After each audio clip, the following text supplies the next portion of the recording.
قال رسول الله صلى الله عليه وسلم أفضل الصيام بعد رمضان شهر الله المحرم. نبی علیہ الصلوۃ والسلام ہوئے ابو ہریرہ رضی اللہ تعالی عنہ فرمائی کہ نبی علیہ الصلوۃ والسلام ہوئے غرا بہترین روزے غدی غرا بہترین روزے اگر رمضان نفس د میاشت د الله تعالی دی چې محرم دے د محرم د میاشت روزے نیولې دا ډېر افضل دي ډېر غوړه دي. د محرم په میاشت کې عام روزې نیول پکار دي بیا په لسم د محرم باندې روزې نیول پکار دي چې میاشت په روزو کې ډېر ثواب دی. بیا نبی علیه الصلاۃ والسلام ورپسې وی وافضل الصلاة بعد الفریضة صلاة الليل. غوره منځ پس د فرض منځ نام چې د فرض منځ د پس غوره منځ کوم یو دی هغه د شپې منځ دی تهجد چې ورته وایي تهجد. د فرض روزو نه وروسته غوره روزې چې دي نو هغه د میاشتې د محرم دي او ورپسې میاشت چې را روانه ده او په فرض منځونو نه وروسته غوره منځ کوم یو دی هغه د تهجد منځ دی. د سیدنا جندب بن سلیمان رضی اللہ تعالی عنہ روایت ہے دا صحابی فرمائی چې نبی علیہ الصلوۃ والسلام ہوئے دا بل روایت ذکر کو مندق الفاظ دی صرف روایت راوی بدل لے چې دا فرض منځ نه پس بهترین منځ هغه د شپې منځ دی د تهجد او د رمضان نه پس بهترین روزه هغه دا هغه میاشت دي چې هغه ته تاسو مونږ محرم وایو. د محرم د میاشتې روزې چې دا ډېرې افضل دي غوره دي. د عاشورې د ورځ دا روزه نیول عاشوره چې ورته وایي دا هم د احادیثو نه ثابته ده. د عاشورې د ورځې روزه هغه وه چې کله نبی علیه الصلاۃ والسلام مدینې ته راغی هلته تشریف راوړو نو په مدینه منوره کې یهودو هغه اوسېدل په مدینه کې یهود اهل کتاب وه د موسی علیه السلام امتیان هغوی به هلته مدینه کې اوسېدل. یهود به د عاشورې د ورځې روزه نیوله د عاشوره باندې ځان پوهه که لسم د محرم یادو لسم تاریخ د محرم د میاشت دا د عاشورې روزه ده نو هغوی به لسمه د محرم نیوله د عاشورې دا روزه. نو نبی علیه الصلاۃ والسلام د هغوی نه تپوس وکړو چې تاسو د محرم دا روزه ولې نیسئ دا لسمه د محرم. ناغو توی چې مونږه دا روزه ځکه نیسو چې زمونږ پیغمبر سیدنا موسی علیه السلام او د هغه ملګري د بني اسرائیلو نه دا بني اسرائیل الله تبارک وتعالی د فرعون او د فرعونیانو نه آزاد کړي خلاص کړي. نو د دې وجه نه مونږ څه کوو دشمن والا تباه کو فرعون غرق کو. قرآن کریم کی داغی واقعات سے پزیبانی تفصیلی ذکر دی نا داغی دا وجنا مونگا دا روجہ نیسو چلا فرعون غرق و داغا ملگری او مونگ لے نجات راکو اللہ وی ما تاسو لے نجات در کو سورہ بقرہ کے درس کی تیر شوی او فرعونیان میں ټول غرق کړو. نو په کومه ورځ چې موسی علیه السلام او د هغه ملګرو ته نجات میلاو شو او دشمن تباه شو نو دا د بني اسرائیلو د پاره لوی د خوشاله ورځ دا ډیره د خوشاله ورځ خو دینه سو خبرې الله ځکه هغوی به د فرعونیانو نه ډېر تنګول به کمزوري وو فرعونیان ډېر وو ظالمان تنګول به نو د دشمن په تباهۍ هغوی به خوشحالي منوله چې دشمن هم تباه شوی په دې ورځ باندې نو د شکریا په طور به هغوی په دغه ورځ باندې روژه نیوله چې الله تعالی لاک شکر دی چې تا مونږ د فرعونیانو نه خلاص کړو نو مونږ به د شکریا دپاره څه کوو شکرانه روژه نیسو نو هغه روژه د یوم عاشورې ده د 10 د محرم نبی علیه السلام صحابه کرامو ته وویل چې دوی د عاشورې د ورځې روژه نیسي نو مونږ هم لایق یو چې د عاشورې د ورځې روژه ونیسو ځکه دا خو زمونږ دپاره هم خوشحالي ده چې موسی علیه السلام او دغه قوم بچ شو نو نبی علیه السلام او صحابه کرامو به هم د عاشورې د ورځې روژه نیوله عاشورې د ورځې روژه 10 د محرم دا یو خبر اوسره یاد نو صحابه کرامو ټولو او نبی علیه السلام بل 10 د محرم بیا روژه نیوله سیدنا ابو قتاده رضی الله تعالی عنہ وی چې نبی علیه السلام نه تپوس شوی چې د الله رسوله د عاشورې د ورځې فضیلت څومره دی د 10 د محرم ده دا څومره فضیلت دی دا څومره ثواب لري نو نبی علیه السلام ورته جواب ورکړ یکفر السنه الماضیه د دې دومره ثواب دی چې د یو د عاشورې د ورځې دومره فضیلت دی دومره ثوابونه دي چې د یو کال تیر شوي ګناهونه پرې معاف کېږي دومره ثواب دی دومره ثواب دی د څه شي د محرم د میاشت د محرم د میاشت د 10 روزې چې نبی علیه السلام سوی یکفر السنه الماضیه چې دا تیر شوی یو کال ګناهونه په الله معاف کوي چې څوک دا روزه ونیسي او دا قبول شي نو الله به یو کال تیر شوی ګناهونه معاف کوي ګوره واړو ګناهونه کبیره نه د سیدنا عبد الله ابن عباس رضی الله تعالی عنہ روایت ده دی وایي چې نبی علیه السلام په خپل هم د محرم روزه نیوله او صحابه کرامو ته به هم حکم کاوه چې دا روزه ونیسي عبد الله ابن عباس رضی الله تعالی عنہ وایي چې نبی علیه السلام به دا روزه په خپل هم نیوله او صحابه کرامو ته به هم وایي چې څه وکړئ تاسو دا روزه ونیسئ بل روایت کې د سیدنا عبد الله ابن عباس رضی الله تعالی عنہ نه نقل دي چې نبی علیه السلام په عاشورې د ورځې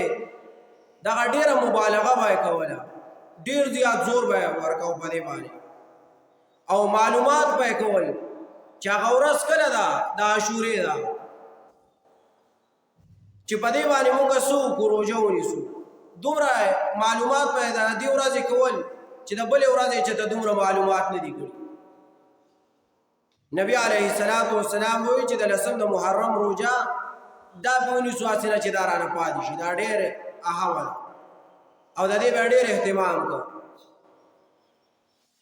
یو بل روایت امام مسلم صحیح مسلم کی ذکر کړی دی چې دا عبد الله ابن عباس رضی الله تعالی عنہ نے روایت ده نبی علیہ السلام او صحابه کرام رضی الله تعالی عنهم دا چې وکړه د عاشورې روزه نیوله نو دا محرم د 10 ورځ روزه به نیوله 10 د محرم دا یوم عاشورا چې دا چې یوم عاشورا وای مې لکه 10 د محرم باندې مرادي او چې 10 د محرم وای مې یوم عاشورا وای دا دواړه یو څه دی ښا او کله مونږ یو ټکی وای کله بل وای دا ذهن کې یاد سات نو اور صحابه کرامو نبی علیہ السلام دوی چې الله رسوله تاسو مونږ ته وای چې د يهودو سره مشابهت مکوئ د يهودو سره ځان مې یو شان کوئ دا غوي سره خپل ځان ما یو ځای کوئ یو شان کوئ په خوې بوې کې د هغوی په شان کارونه مه کوئ. او نبی علیه السلام ته وایي چې ته خو وایې چې د 10 د محرم روژه ونیسئ، نو دا خو یهود دا روژه نیسي 10 د محرم او نصارا یې تعظیم کوي. نو که مونږ دا روژه نیسو نو دا خو د هغوی سره مشابهت دی. او نبی علیه السلام وایي من تشبه بقوم فهو منهم، چا چې د چا سره مشابهت وکړو نو دا به د هغې قوم سره یې دا خلکو سره وي. مولوي صاحب باقي خبرې تاسو کوئ. نو نبی علیه السلام وایي چې من تشبه بقوم فهو منهم، چا چې د چا سره مشابهت وکړو نو دا به د قوم سره پاسي د قوم سره وي. نو بیا د دې څه مطلب شو؟ دا خو موږ د یهودو سره مشابهت وکړو. او کله نبی علیه السلام داسې وایي لیس منا من تشبه بغیرنا لا تشبهوا بالیهود ولا بالنصارى. تاسو مه کوئ زمونږ نه بغیر د نورو قومونو سره ځان مه مشابه کوئ، ځان مه یو شان کوئ، د یهودو او نصاراو سره ځان مه یو شان کوئ. نو دې صحابي وایي چې د الله پیغمبر دی کې په د هغوی سره مشابهت دی نو اوس نو نبی علیه السلام ورپسې څه وایي؟ نبی علیه السلام وایي ولئن بقیت الی قابل لا اصومن التاسع. نبی علیہ السلام وی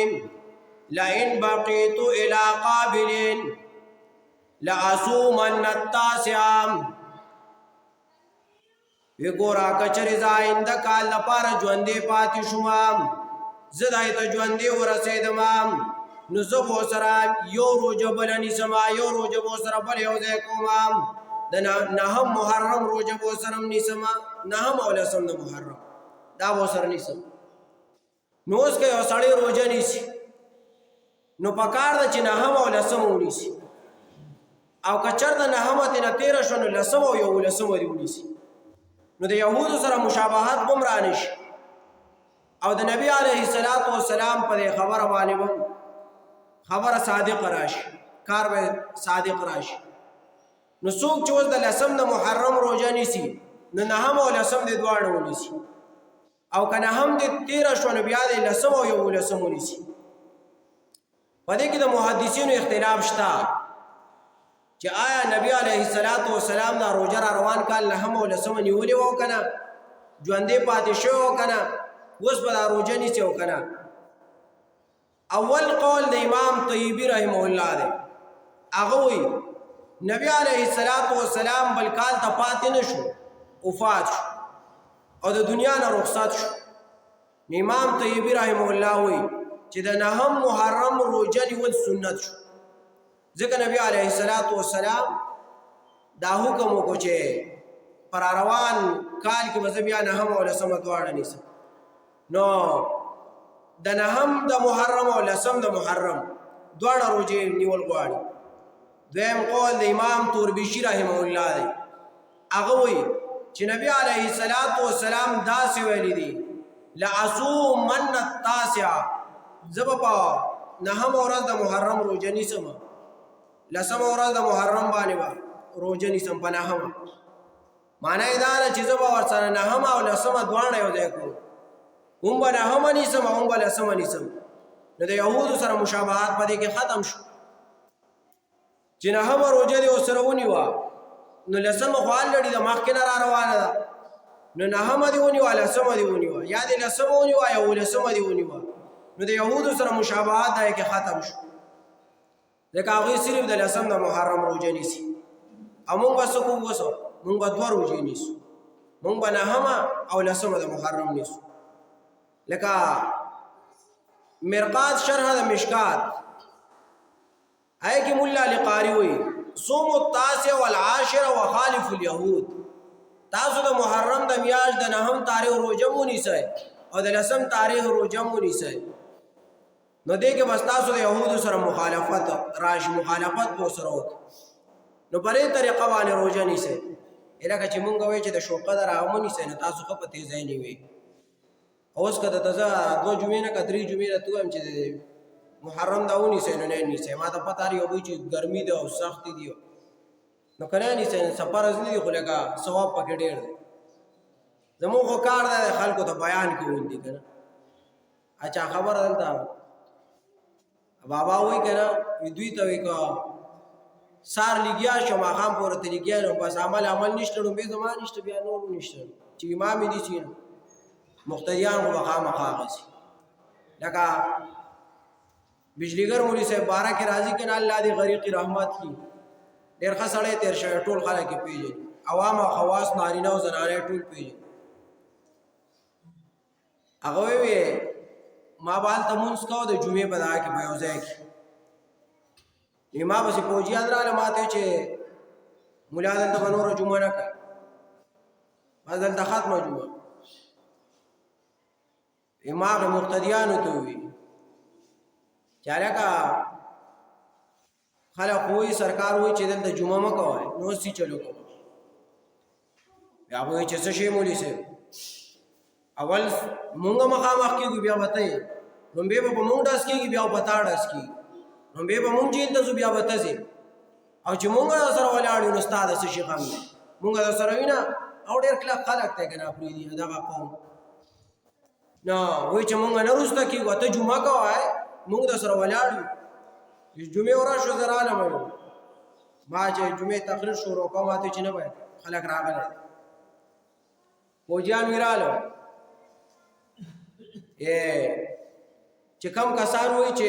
جمعه دې په دې ځای کې وکړی شي نو هغه دې سیټ ته شي او چې کم کسان وایي چې جمعه دې ونه کړی شي نو هغه هغې سیټ ته شي. اوس دا خو یوازې خبره یو بیا د چیترې زوري که نه د هغې کې لږ فرق بیا نو چې کم کسان وایي چې جمعه دې وشي نو هغه دې ملا سره دلته ودرېږي او نور هغه دلته ودرېږي وایي چې ما کتل جوړي دلته زه یوازې پاتې شوم هغلته ټول ودرېدم بجلیګر مولوي صاحب بیا بیان شته چا اورېدلی وایي چې هغه ټول هلته ودرېده وایي زه هم لاړم هلته ودرېدم وایي ما ته وایي چې مولوي صاحب ته ولې هلته لاړې دا خو ټول هلته لاړه تا خو زه جمعه کوم ته ولې هلته لاړې بجلیګر مولوي صاحب خو هغه ډېر ښه سړی و هغه یې ما ورته وایي چې ګوره ما د بې غیرتو مقتدیانو چې دی نو غیرتي امام نه دی لیدلی چې دا ټول دي چې زه د کومې دي چې غیرتي یم زه خو د سره بې غیرته یم یاره که نو چې زه په مسله باندې عمل نه کوم نو تاسو به یې د کومې وکړئ چې زه روژه نیسم نه نیسم نو تاسو به یې د کومې ونیسئ نو چې مونږ وایو چې د شو قدر هغه مه نیسئ نو هغه ټول ونیوله یاره پلانکي مولوي صاحب وایي چې وایي نیسئ او پلانکي مولوي صاحب وایي نیسئ او ته وایې چې مه یې نیسئ دې کیسې چل دی دا خو بیا مونږ خبره وکړه که مونږ وایو که څوک وایي چې خامخا دا لازم ده نیول غواړي د شو قدر دا روژه جرا دي شي مونږ ته دلته دي شي حدیث وښیي که چې د پیغمبر ویلي چې د په ټول عمر کې په دې شپېته کاله 3 کاله کې که چېرته ویلي چې تاسو ونیسئ د شو قدر دا روژه جو مونږ ته یو صحیح حدیث وښیي جو مونږ ورسره خبره وکړو یو ضعیف حدیث یې که نه هسې منګاڼه ته یو مړی داسې دروغ خبره ده او یو سمه خبرې نو مونږ وایو که چېرته څوک وایي چې هغه د شو قدر دا روژه ټیک ده نو راوړی په یو مرفوع متصل روایت د پیغمبر نه صحیح صریح مرفوع متصل چې داسې روایت دې راوړی دلته نو مونږ ورسره وکړو دې لپاره مونږ سینا مونږ وضع کړی د څه وخته پورې خو اوس هغه ختم شوی روایت هم اوس کو چاپېش کو منو ورسره ښه دا روایت کو اوس هم چا د شو قدر په باره کې صحیح پیش کو ضعیف نه ګورئ ښه چې صحیح صریح مرفوع متصلي داسې روایت چاپېش کو نو اوس ورسره هم د شو قدر روژه منو ټول بیا به شریک نیسو نو ګوره دا لسم د محرم دا روژه نیول دا لازمي پکار دي ځکه نبی علیه السلام د دې مبارک ډېر فضایل ذکر کړي او ډېر صفات یې لري کړی یو خو مونږ د لومبې دا کار دی په دې کې دا خبره ټوله ختمېږي نه خو مختصر دی اړوم چې مونږ په دې میاشت کې سپېروالی ګڼو سپېروالی چې دا میاشت سپېره ده که چېرته مثال په طور چا پکې د واده نیټه ایښي نو هغه وایي د واده دا نیټه وروسته کوي د واده دا نیټه وروسته کوي دا میاشت سپېره ده دا ټیک نه ده او که چېرته څوک چا پکې د کویدنې څه نیټه ایښي نو دا مخکې وروسته کوي دا میاشت سپېره ده هلکه ډومبې خو د محرم دی معنی ته وګوره محرم معنی ته سوچ وکړه چې د دې معنی څه ده دا سپېره ده او که نه زموږ خلکو هسې سپېره کړې ده نبي علیه الصلاة والسلام خو دا ډېره غوره میاشت ده او موږ څه وایو موږ وایو دا سپېره میاشت ده نو داسې کار وکړه چې که چا واده رانږدې او د دې میاشت نه مخکې یا وروسته نو هغه دې دغه ته راواړوه د محرم دې میاشتې ته راواړوه د محرم دې میاشتې ته راواړوه او که چېرته د چا پکې کویدني او یا وروسته یا مخکې نو هغه هم دې محرم ته راواړوه نو په دې سره به دا رواج ختم شي او بیا دا شیعګان ووي دغه دی مونږ ځکه په دې کې خوشحالي نه مناو په دې کې حسین رضی الله تعالی عنہ هغه شهید شوی دی حسین رضی الله تعالی عنہ هغه چې دی نو شهید شوی دی او هغه پکې وفات شوی قتل کړی شوی دی نو د دې وجې نه چې مونږ خوشحالي نه هلکه چې شهید شو نو دا سپېره شو که دا غوره شو یو سړی چې دی هغه ښکلې مرتبو ته حاصل شي لکه اوس یو کس شهید شي دا سپېره شو که بختور شو دا خو بختور دی که نه نو خو میاشت هم بختوره شو د هغې د وجې نه پای کې سپېروالی ګڼي په مونږ ټولو باندې چې دی نو د شیعګانو اثر شته ګورئ په مونږ ټولو باندې ځکه مونږ هم د هغوی سره دا منلی دی چې او دا سپېره میاشت له ودونه وبکې نه کوو او زمونږ حاکم وقت ورسره هم دا منلی ده چې او دا سپېره میاشت په دې کې به مونږ خوشحالي نه منو هغوی به کې هغه ماتم کوي بیا که نه نو چې ماتم کوي نو هغوی مونږ ته دې کې مسایل جوړېږي نو زمونږ پولیس سیکیورټي ورسره هم رواني ښه پرامنه مجالس یې جوړ کړي پای کې ورسره سیکیورټي هر څه د دې مطلب دا دی چې زمونږ حاکم وقت ورسره هم دا مني چې اوس تاسو دا کار ټیک دی دا میاشت چې دا څه ده دا سپېره ده لہذا دا میاشت سپېره نه ده دا څوک چې وایي چې دا سپېره ده نه دغه کس سپېره دی ټولې به دا خو د الله میاشت دا خو د الله مخلوق دی دا شپې او ورځې او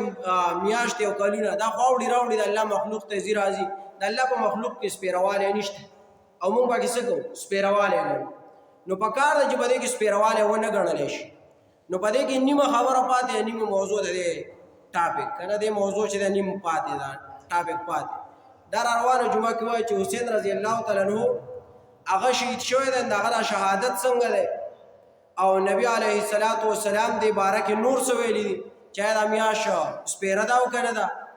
او الله دې باره کې څه وایي مزید او په دې کې چې شهدا کم شوي دي نو آیا دا شهدا چې پکې شوي دي د شهیدانو باره کې الله څه وایي د الله رسول څه وایي نو په هغې باندې یو مختصر خبره بله جمعه کې کوو